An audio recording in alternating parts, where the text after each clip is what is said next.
Hello and welcome to the Dits on Wrestling podcast, the Raw Navy's only pro wrestling pod right here on Project Dits, and I am joined by Raw General Manager Anthony, who has already had his spotlight this week, and today is all about me. Boo. No, I rather enjoy these days. I get to hear some good fantasy booking from my captain and my co-host here, and I get to sit back and kick my feet up and just be entertained for however long this episode goes. And you will be entertained because you will be sports entertained. Are you not sports entertained? Yes.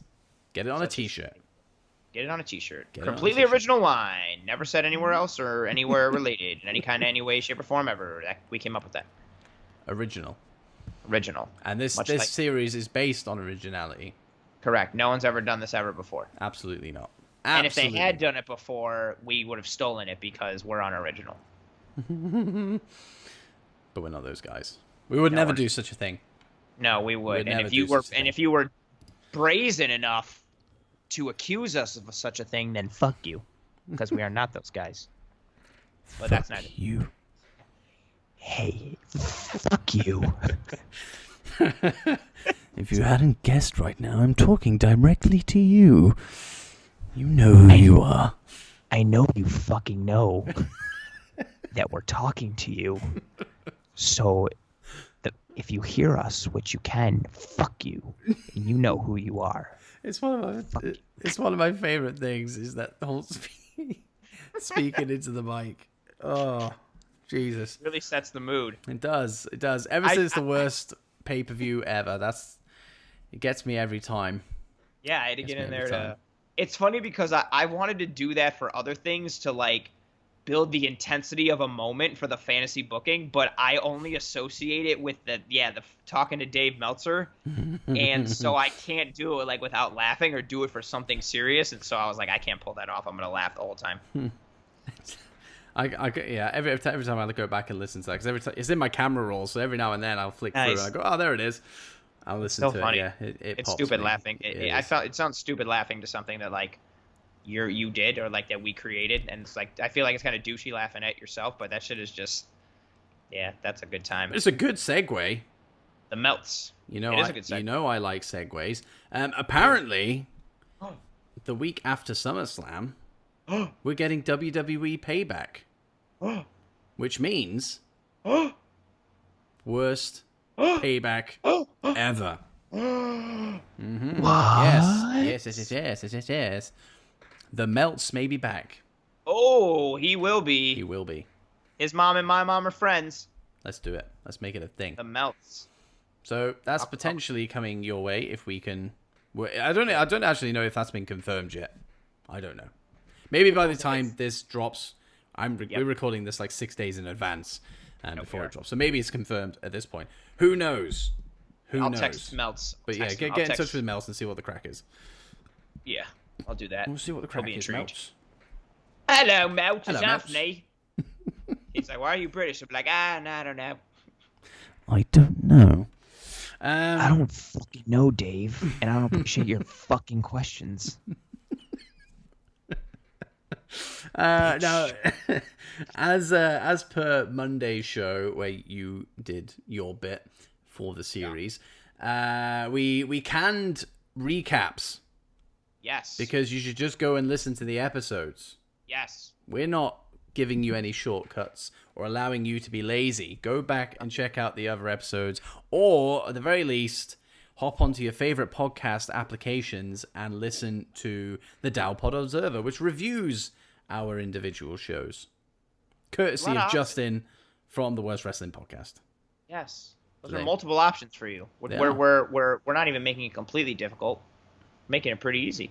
Yeah, we're just the gift that keeps on giving. That's what we do. That is what we do here. That's what we do. That's what we do. It's what we do. And I'll tell you what else we do. We don't waste time. Yeah, we don't waste time. We like to get into things, get things kicking around. So let's get into some Smackdown, shall we? Smack it down. Are you ready? To be sports entertained, you're fucking right. Are you ready for a good time? Are you ready? Somebody. Well, I think it was my wife today. I think I was taking the recycling out. She said, "Oh, just break it down." And I walked out. I was like, break it down. It's amazing how stupid things like that make you go wrestling. That's super fucking funny. Break it down. That's awesome. We'll just break it down. Break it down. She's like, what are you talking about? Suck it. She's like, what? That's for later. That's for later in the evening. After we do that later. Books his show.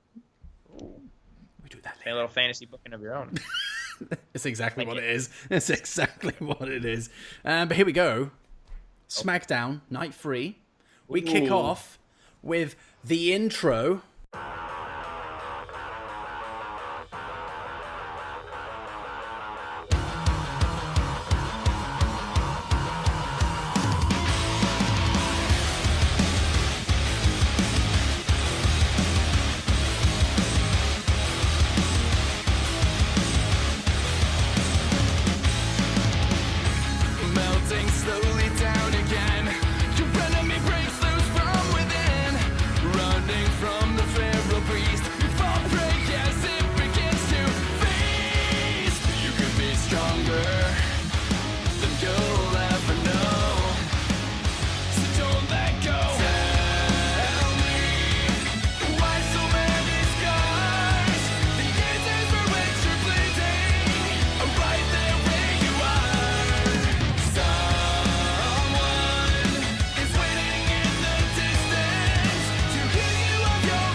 Pause for effect.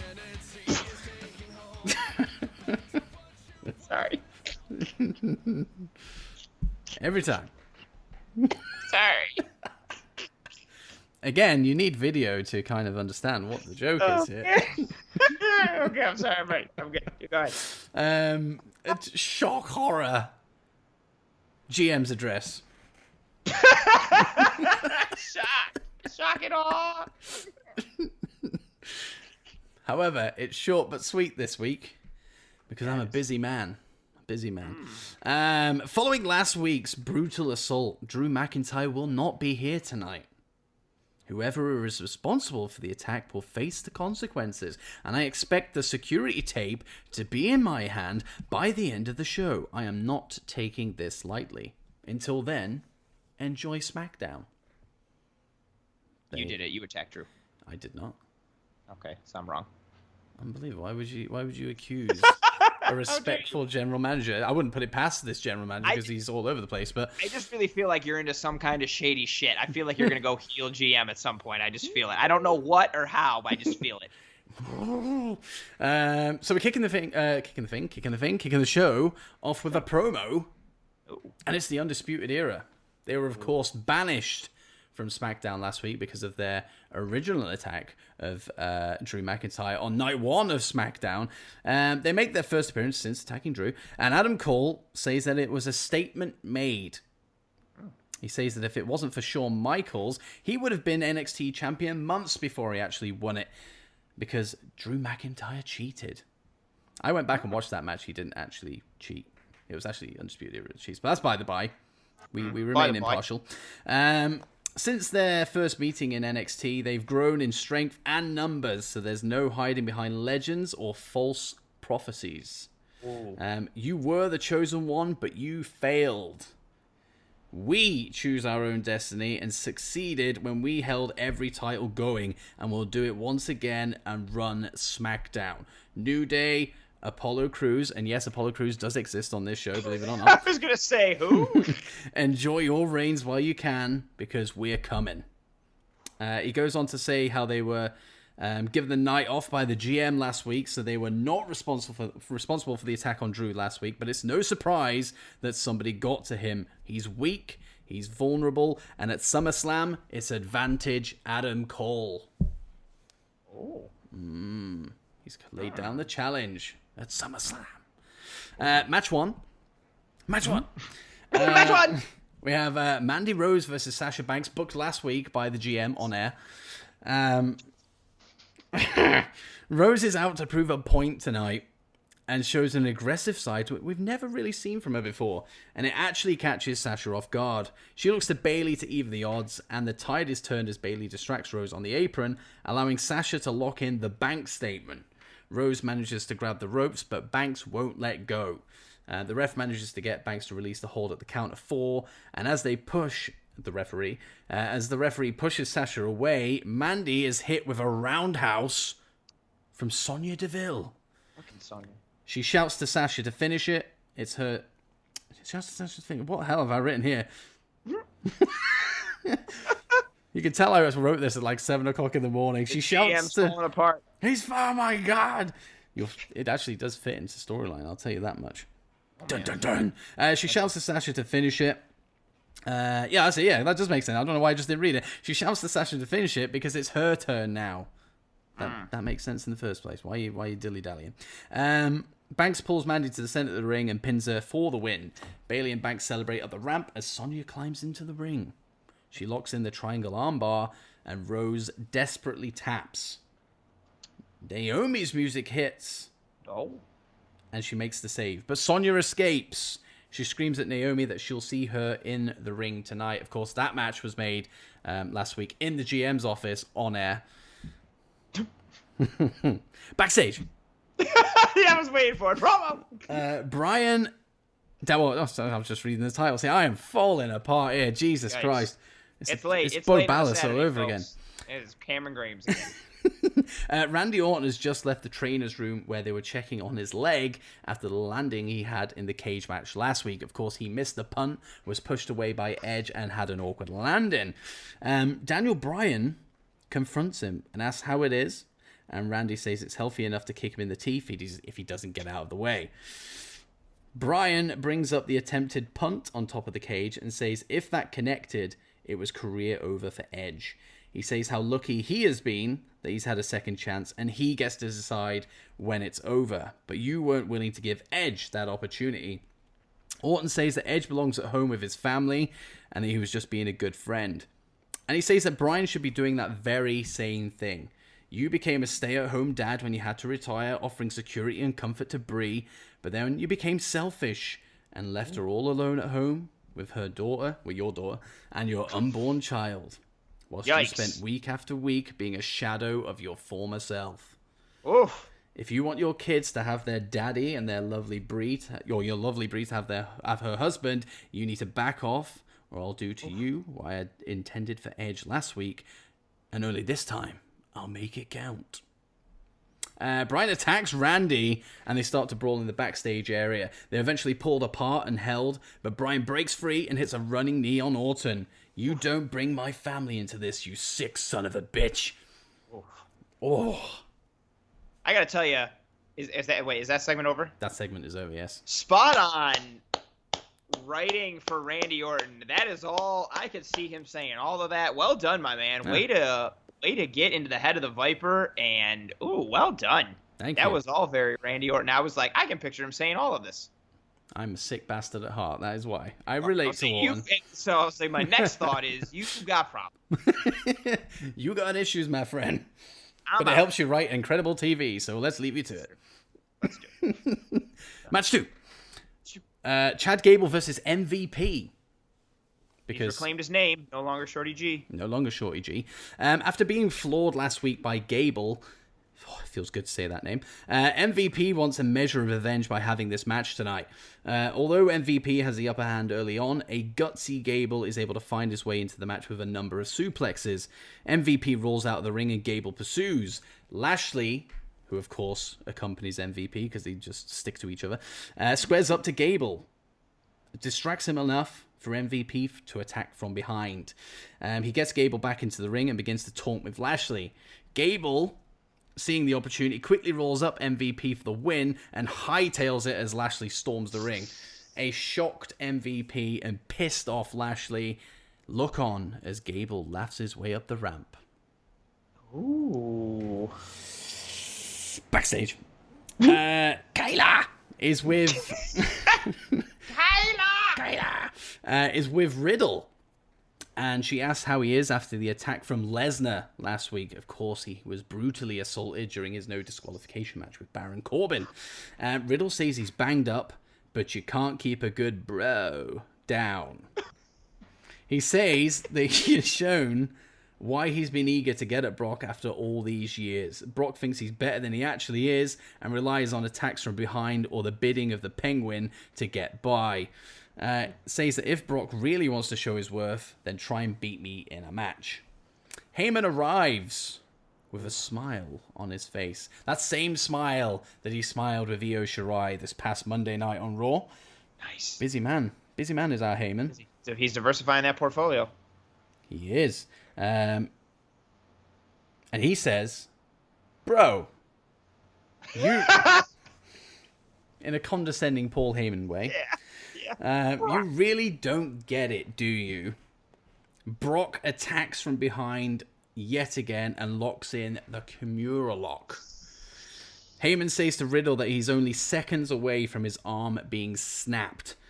When you face Brock at SummerSlam, those seconds will become incredibly precious to you because he will put you on the shelf. Brock, let's go. And they walk away. Oh man, looks like Lesnar's built a lot of bromentum these last 2 weeks against Riddle. You don't have Brock without bro. You do not. That's a very good point. Yes. You don't have Lesnar without match 3. Kevin Owens and Sami Zayn versus the Lucha House Party. Fox Dorado. Zayn and Give me Owens. what I want in this match. I'm excited, Bill, after what happened last week. Yes. What happened last week? With Sami and Kevin. Oh, yes, of course. I thought he was on about Fox Dorado. I was like, oh, no. I'm pretty sure he got squashed. Anyway. No. Yeah, this Lucha House Party, they just lose.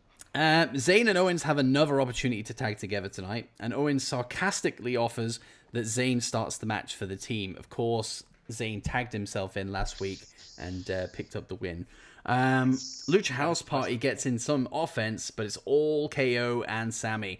In the closing stages, Metalik is dazed in the corner, and as Sami sets up the haluva kick, Owens tags himself in. Petty. He like it. He hits a cannonball, looks at Sami, shrugs with a grin, and hits the stunner on Metalik for the win. Owens celebrates like Sami would, taking the piss.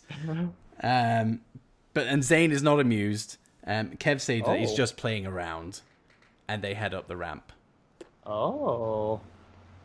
Trouble in paradise. Promo! We Next hear segment. Ciampa's music. Oh. And he heads to the ring. He mimics his mannerisms from when he returned to NXT after his knee injury. So when he had no entrance music and was just coming to the ring just to booze. It was very slow, very calculated. That's the Ciampa we have. He's slow walking to the ring, no acknowledgement of the crowd, and he gets on the mic and stares into the hard cam. He says that people want reasons. People want answers.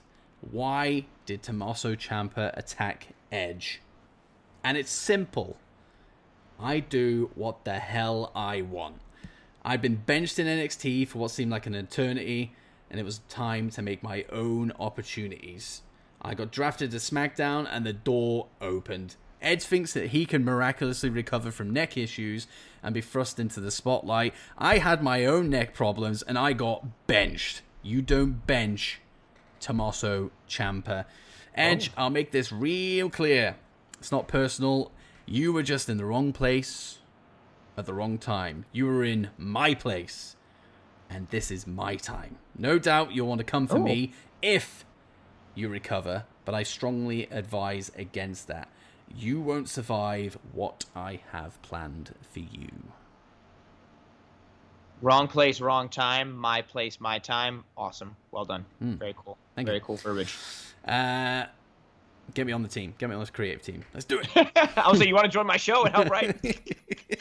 Match 4. Sonya Deville versus Naomi. Naomi goes straight for Deville as the bell rings, but Sonya isn't playing around. She uses her MMA background to her advantage, constantly grounding Naomi whenever she starts to get a sliver of momentum. After a missed hip attack, stupid move, Sonya locks Naomi in a triangle armbar and makes her tap. She keeps the move locked in and stares into the camera. See you next week, Mandy. Ooh, sending a message. Backstage. The GM. Surprise. Finally, we have the GM. Oh, the one we've all been clamoring for. Hey, you haven't seen him yet, we'll show, apart from the address. Just the address. Other than the opening to the show when the spotlight was all on him. Yeah, we haven't seen him. Of course. The GM is in his office at his desk and is still waiting on that security footage from last week.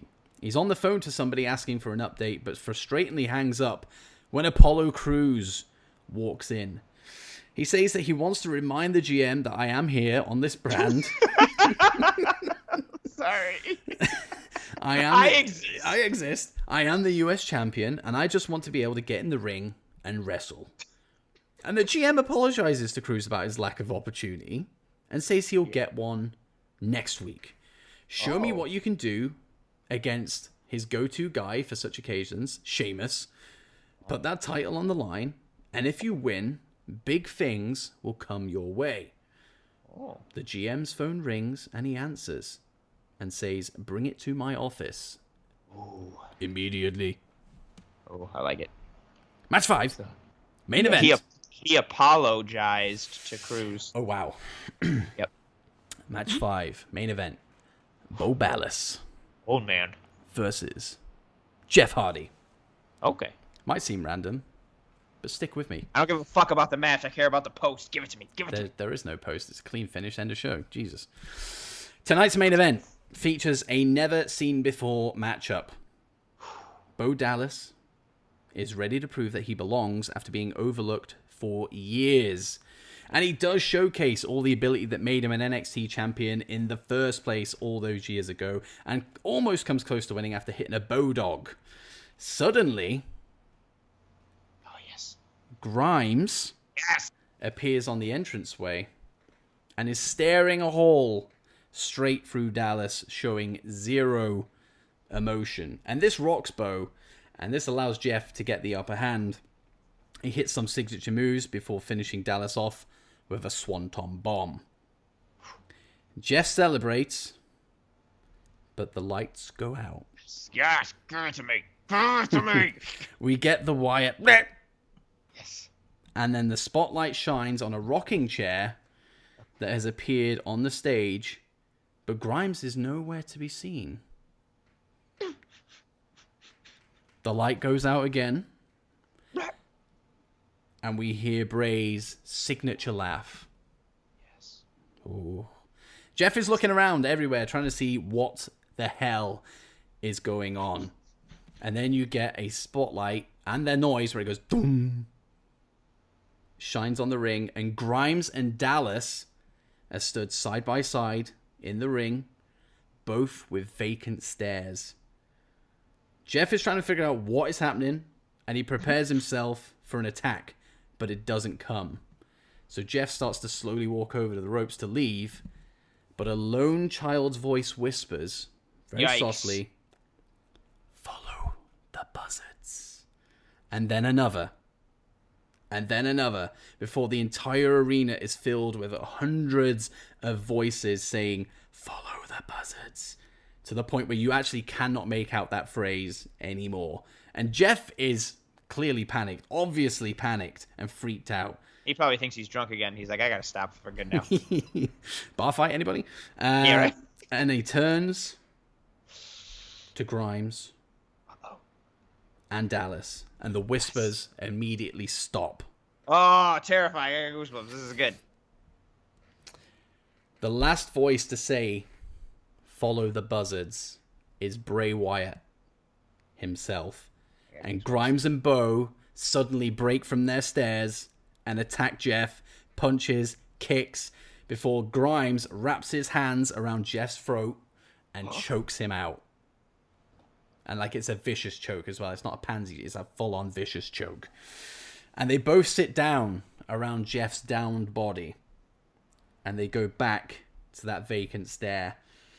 But whilst they're doing that, up on the ramp, you can see a lantern slowly making its way down the darkened ramp. Oh, I got goosebumps. And as it gets to ringside, it is put up to a face. Yes. And blown out. The lights are out. And when they come back up, Jeff is down and alone in the ring. There's no sign of Grimes. There's no sign of Dallas or the lantern holder. Refs and officials head to the ring to help Jeff as the camera cuts backstage. Backstage. The GM is finally past the footage from the attack last week and begins to watch it on his laptop. And whilst he's reviewing the footage, you can clearly see 4 hooded individuals attacking Drew McIntyre.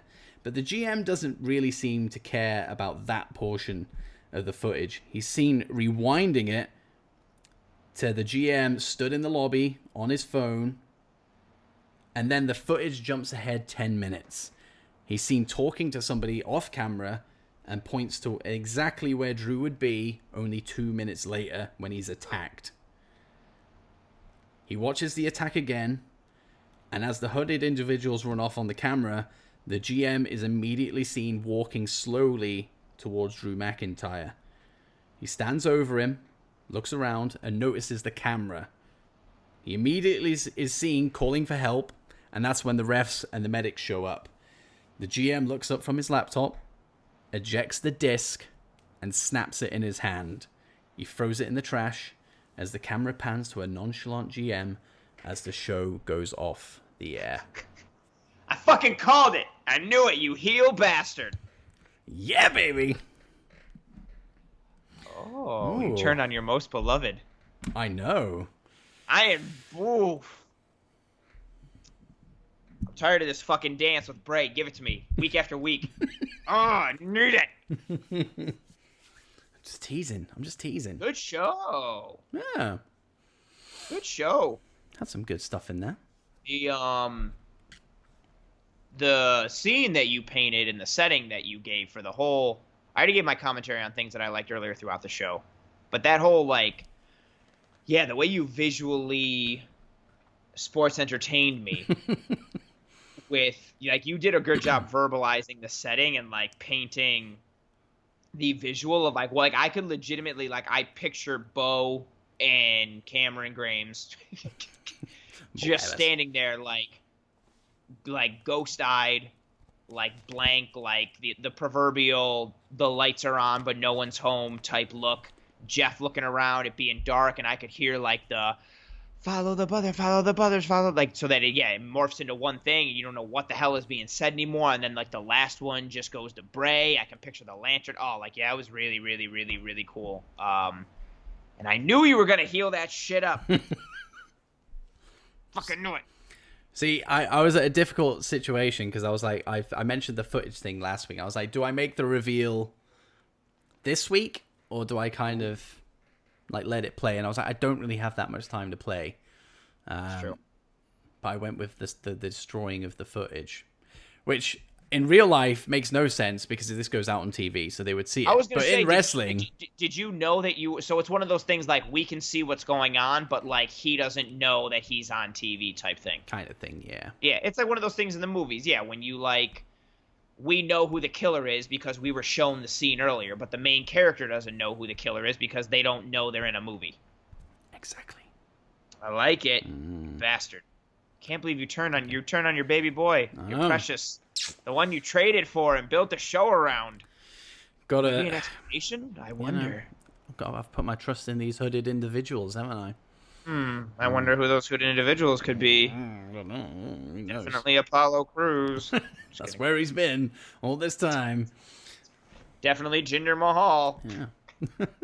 Do I have Jinder? No, I have him.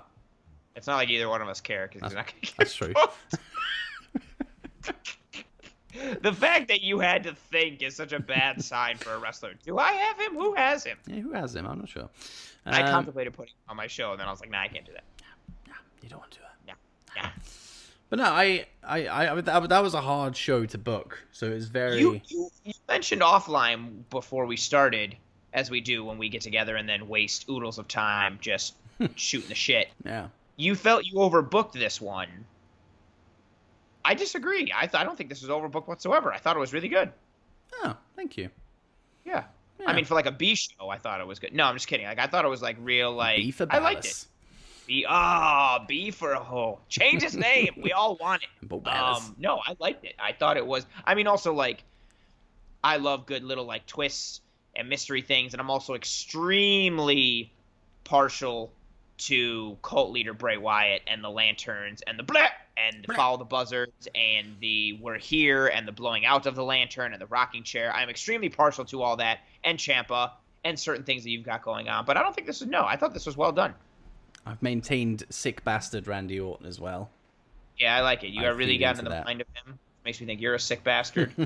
I feel like it's also like somewhat easy to write for Randy because you just like, what would a huge dickhead say? Yeah. Oh, got it. That's Randy. That's it. He'll put down your family.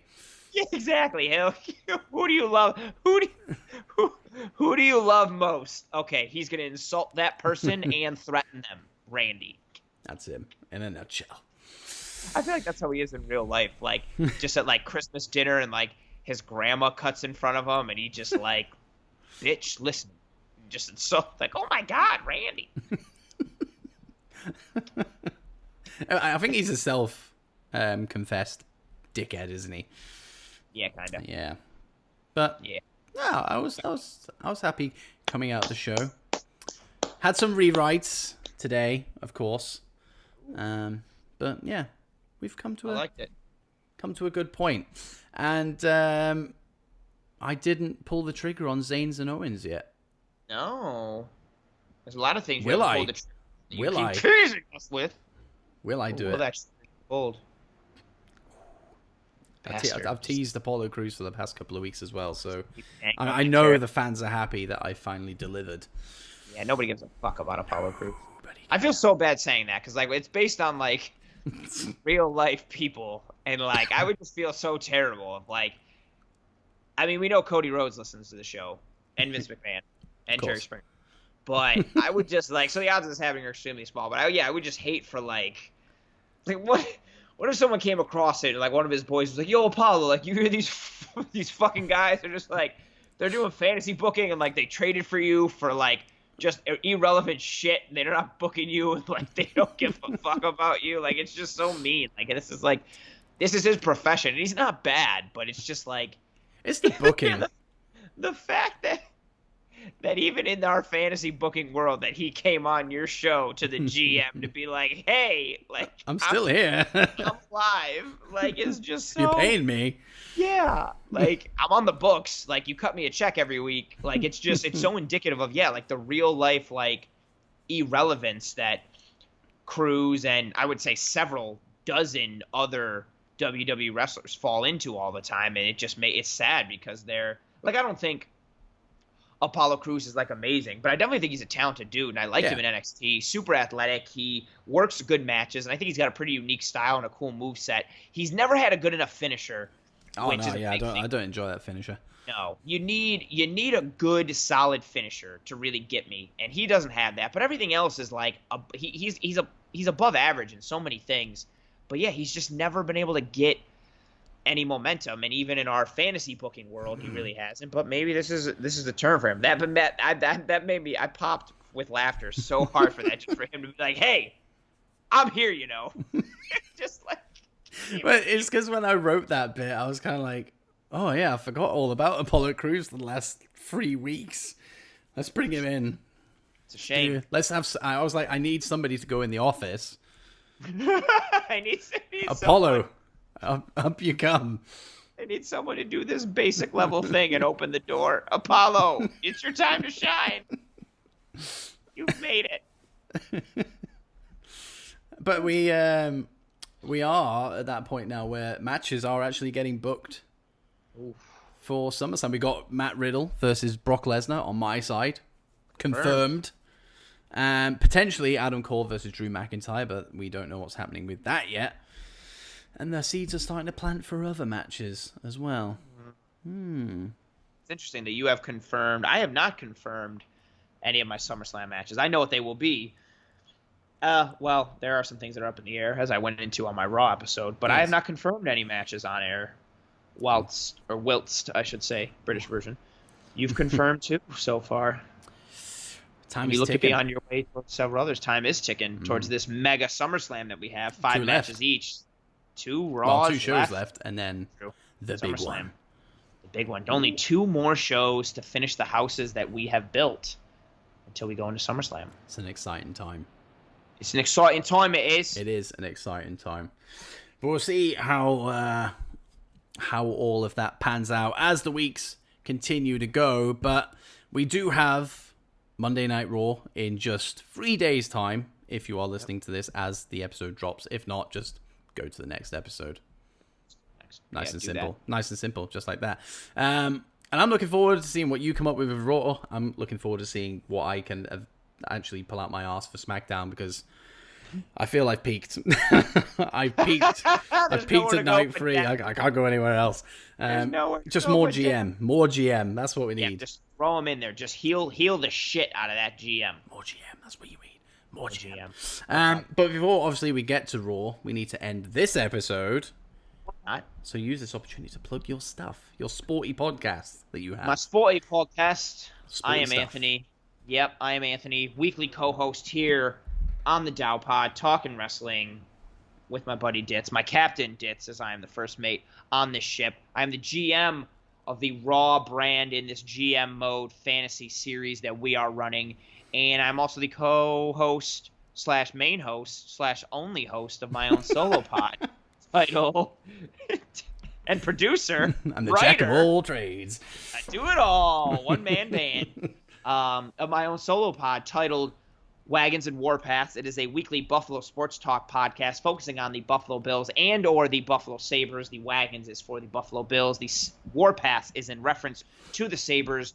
You would know that if you were a Buffalo sports fan or just a really intense sports fan, I guess, of all things in general. Find me on Twitter at Wagons_Warpaths, or you can just search Wagons and Warpaths on Twitter. And you can find the podcast on Apple, iTunes, Spotify, and Stitcher. Again, that is Wagons and Warpaths. If you like the pod, please rate and review and subscribe. If you like me here or on my pod, feel free to give me a follow on Twitter. Just some good old engagement. Send me, delicious treats or bouquets of flowers to my location, which you would never know because I won't tell you, but you can guesstimate and still send me things anyway because that's cool. Just regular old social media stuff. And yeah, and again, you can find me here every week on the Dow Pod. Hell yeah. That's me. Hell me. Yeah. Stuff. You can find me at Project Dits on Twitter, Dits on YouTube obviously, and of course you're listening to this already, so you already found this on a podcast application, or if you're listening to it on YouTube.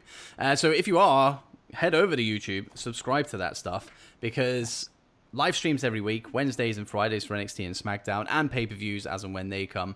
Won't be doing it for SummerSlam, of course, because we are focusing on the GM mode finale that evening. Yes. And I do not intend to sit in front of my computer and do 6-7 hours of live streaming. I've done it for Extreme Rules, and I ain't doing it again. Nope. I would say that was a long. Oh, I didn't even live Extreme Rules, that stuff. We did the post thing with Headlock Talk. That was a long night. Yep. So that one here. Yeah. So Dits ain't doing that anymore. And we have an upcoming podcast coming to Project Dits, Dits on Gaming. It's going to be a video and audio podcast, so you can listen to or watch that in any way you see fit. And I will be playing Pocket Mortys, which is a mobile game, which is very enjoyable. I've only just started playing it, but apparently it's been out for years. I didn't actually realize that. But I'm going to be playing that game, and I'm going to be streaming that shit onto YouTube. It's a very fun game. It's like Pokemon meets Rick and Morty. I was going to say, I've seen this in commercials for Rick and Morty, which is one of my favorite TV shows, so that's a very interesting thing. Yeah, so come check that shit out. It's very casual. I don't know many people that do it. Maybe there's a reason for that, but I'm diving into that niche, baby. Fucking do it. Dive into it. And it's actually the only way I can record game footage, because it's on my phone. I don't have the hardware to do it off console or off the actual Mac itself, so I'm relying on playing mobile games for your streaming pleasure. But there we go. That's me in a nutshell. This was SmackDown Night 3. Good time had by all. Follow the buzzards. Follow Anthony. Follow me. Hey. Yeah. And we'll see you Monday Night Raw. Night 4. Anthony, say goodbye. Bleh. That'll do. Goodbye.